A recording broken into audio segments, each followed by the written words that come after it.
Hello, ladies and gentlemen. Well, we have some great, interesting news here. So, it seems that everything we were talking about, the whole censorship of the COVID and stuff like that, it seems to be a thing. Now, YouTube, I understand you put a strike onto my channel for some god apparent reason that I was posting misinformation when everything I was reading from the doctors. So don't try to do this again, alright? Because that would be very unfortunate. Another thing as well is this is just me reading the articles and what's going on. Did you not say people make up their own positions on what they think of the COVID jab is or whatever? I don't care. I'm just reading the news. That's it, and that's all there is to it. So what we have here is that we have this COVID lab leak is a scandal of media and government censorship. Goes on to say from the Wall Street Journal, it reports that the Energy Department has concluded that the COVID pandemic most likely arose from a laboratory leak. The conclusion is reportedly based on a classified intelligence report recently provided to the White House and key members of Congress. Many will be exploring why the scientific evidence of a lab leak was slow to emerge from intelligence agencies. However, for my part, the most alarming aspect is the censorship, not the science. There will continue to be a debate over the origins of the jab, but now there will be an actual debate. For years, the media and government lied to treat anyone raising a lab theory as one of these three possibilities: conspiracy theorist or racist conspiracy theorist.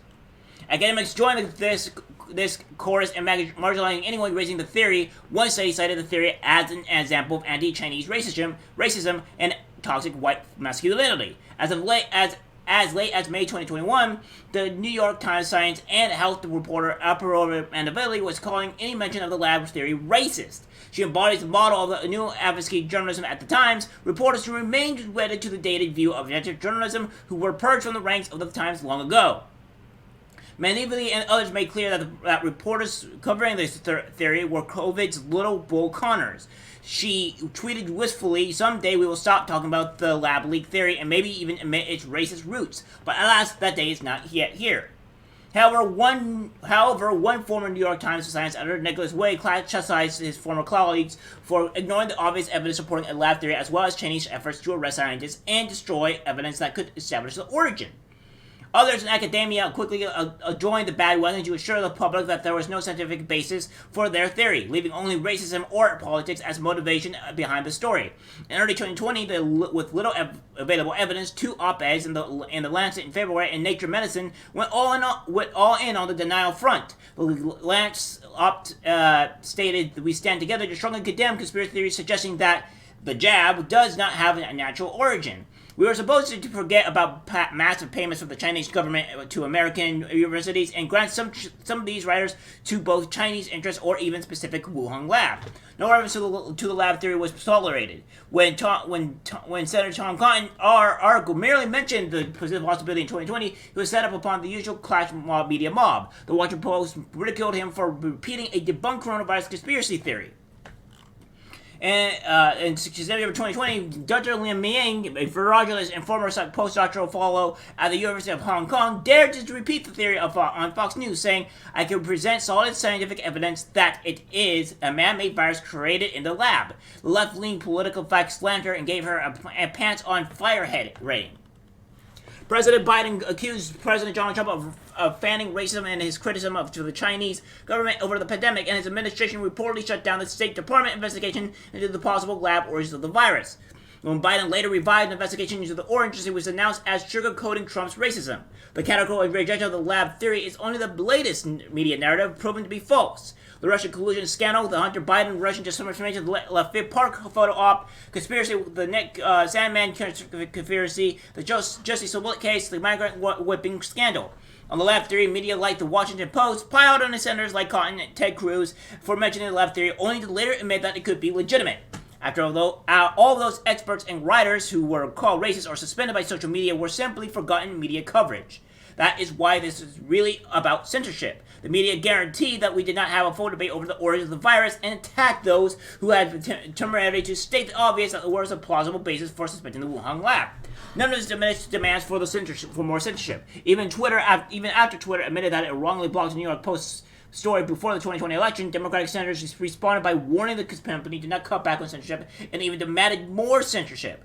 Recently, the Twitter files revealed an extensive and secret FBI effort to censor citizens on social media.